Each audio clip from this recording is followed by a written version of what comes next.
ये है आपका अपना चैनल माई पोर्टल। साथियों, आज की वीडियो में हम बात करेंगे साइकिल वितरण 2026 की। एजुकेशन पोर्टल 3 पर इस वर्ष कुछ नए ऑप्शन आ गए हैं, जिसके माध्यम से हमें साइकिल के लिए बच्चों को पात्र अपात्र करने से पहले अपकमिंग साइकिल प्रोसेस को पूरी करना है। और ये प्रोसेस समस्त प्राथमिक और माध्यमिक शाला के शाला प्रभारियों के द्वारा की जाना है। क्या है अपकमिंग साइकिल प्रोसेस, कैसे करेंगे और क्या पोर्टल पर इसके लिए प्रावधान दिए गए हैं? तो आइए चलते हैं और देखते हैं अपकमिंग साइकिल प्रोसेस क्या है और समझते हैं उस सारी प्रक्रिया को। इस तरह से साइकिल की जो भी प्रक्रिया होगी वो होगी एजुकेशन पोर्टल 3.in पोर्टल पर है, और यहाँ पर शाला प्रभारी अपने यूजर नेम और पासवर्ड से लॉगिन कर लेंगे। अपकमिंग साइकिल प्रोसेस क्या है? पिछले सालों में जो भी साइकिल की प्रक्रिया होती थी वो माध्यमिक विद्यालय और हाई स्कूल और हायर सेकेंडरी विद्यालय के स्तर पर की जाती थी, लेकिन इस वर्ष समस्त प्रकार के विद्यालय के द्वारा ये प्रक्रिया अभी से पूरी करना है। थोड़ा सा समझ लेते हैं क्या है। स्कूल कैचमेंट एरिया तो आप सभी जानते हैं। उदाहरण के लिए मान ली कोई प्राथमिक विद्यालय है, यहाँ पर पढ़ने वाले बच्चे जब 5वीं पास कर लेते हैं तो 6वीं क्लास के लिए एक निर्धारित माध्यमिक शाला में जाते हैं, जो स्कूल का कैचमेंट एरिया कहलाता है। लेकिन ऐसा नहीं कि सारे 100% बच्चे ही उसी मिडिल स्कूल में जाएं। हो सकता है कुछ बच्चे दूसरे स्कूल में भी चले जाते हैं। मान लीजिए किसी प्राथमिक शाला के बच्चे ए मिडिल स्कूल में जाते हैं और कुछ बच्चे बी मिडिल स्कूल में जाते हैं। कुछ बच्चे जो प्राथमिक शाला के ए में जाते हैं, उसकी जानकारी और उस मिडिल स्कूल का डाइस कोड आपको अपने पास रखना होगा। लेकिन उनमें से कुछ ऐसे भी बच्चे होंगे जो कैचमेंट एरिया के स्कूल में ना जाकर किसी दूसरे मिडिल स्कूल में जा रहे होंगे। बच्चों से बात करके, बच्चों से समझ के ये जानकारी आपको अपने रिकॉर्ड में रखना है कि आपके स्कूल से कितने बच्चे किसी दूसरे स्कूल में पढ़ने जा रहे हैं। इसी तरह से हम बात करेंगे कक्षा 9वीं की साइकिल की। तो जो कक्षा 8वीं बच्चा पास करेगा तो ये बच्चा किसी स्कूल में अब एडमिशन लेना चाहता है। कैचमेंट स्कूल के अलावा कुछ बच्चे जो दूसरी जगह जाएंगे, उनका डाइस कोड, उनकी जानकारी आपको अपने रिकॉर्ड में रखना होगी। तो चलिए जल्दी से हम ऑनलाइन प्रोसेस देखने के लिए आगे चलते हैं। किसी भी ब्राउज़र में आपको ओपन करना है एजुकेशन पोर्टल 3.in।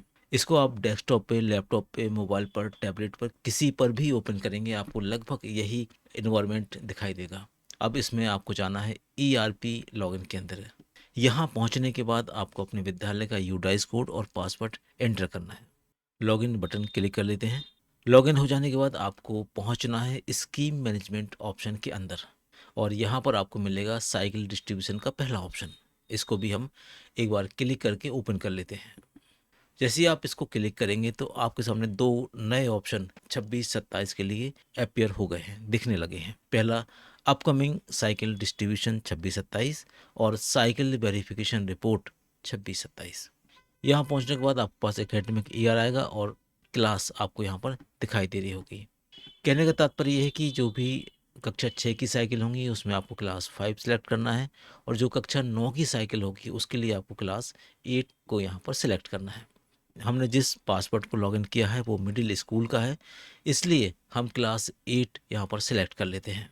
यहाँ पर आपको हम बता देते हैं कि आपको ये प्रोसेस उन्हीं बच्चों के साथ करना है जहाँ से बच्चे एक स्कूल से दूसरे स्कूल में ट्रांजिट होते हैं, यानी कि अपने स्कूल की लास्ट क्लास से दूसरी शाला में जाते हैं, जहाँ पर आपको उसकी इन्फॉर्मेशन देना है। अगर बच्चा आपके यहाँ पर लगातार अध्ययनरत है, आपके पास नेक्स्ट क्लासेस भी हैं, तब आपको ये प्रोसेस उतनी आवश्यक नहीं होगी। चलिए क्लास 8 हम यहाँ सेलेक्ट कर लेते हैं। इसके बाद सर्च बटन क्लिक करेंगे और अब यहाँ देखेंगे क्लास 8 के सभी बच्चों की लिस्ट आपको यहाँ पर दिखाई देने लगी। यहाँ पर समग्र आईडी लिखी हुई है, स्टूडेंट का नाम लिखा हुआ है, फादर का नाम लिखा हुआ है, लोकेशन है, स्टूडेंट का विलेज भी आ रहा है, करंट क्लासेस भी शो हो रही है और प्रमोटेड क्लास भी यहाँ पर शो हो रही है।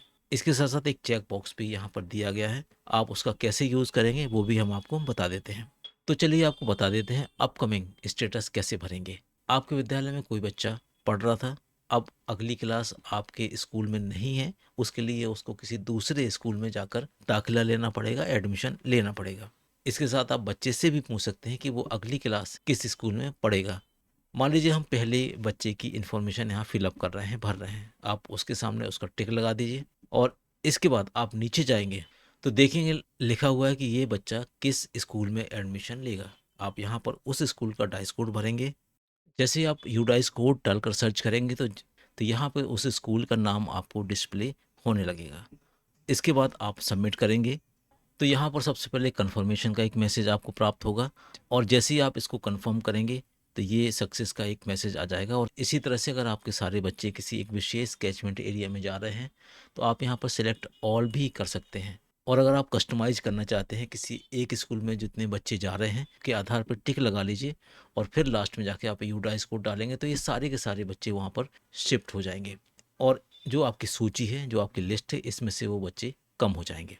ये साइकिल का फर्स्ट स्टेप है। इसके बाद जो भी स्कूल है जहाँ पर क्लास 6 रन करती है, जहाँ पर क्लास 9 रन करती है, वहाँ पर पात्र अपात्र का एक अलग प्रोसेस निर्धारण है, वो संबंधित स्कूल के द्वारा किया जाएगा। एक और ऑप्शन नीचे दिया गया है साइकिल वेरिफिकेशन रिपोर्ट 26-27। आपने कितने बच्चों को किस किस स्कूल में भेजा है ये यहाँ से आप देख सकते हैं। उम्मीद है आपको ये सारी प्रोसेस समझ आई होगी। फिर भी कुछ मन में डाउट रहता है तो कमेंट बॉक्स में एक बार ज़रूर पूछिए। मिलते हैं एक नई वीडियो में एक नए टॉपिक के साथ। तब तक के लिए थैंक्स फॉर वॉचिंग।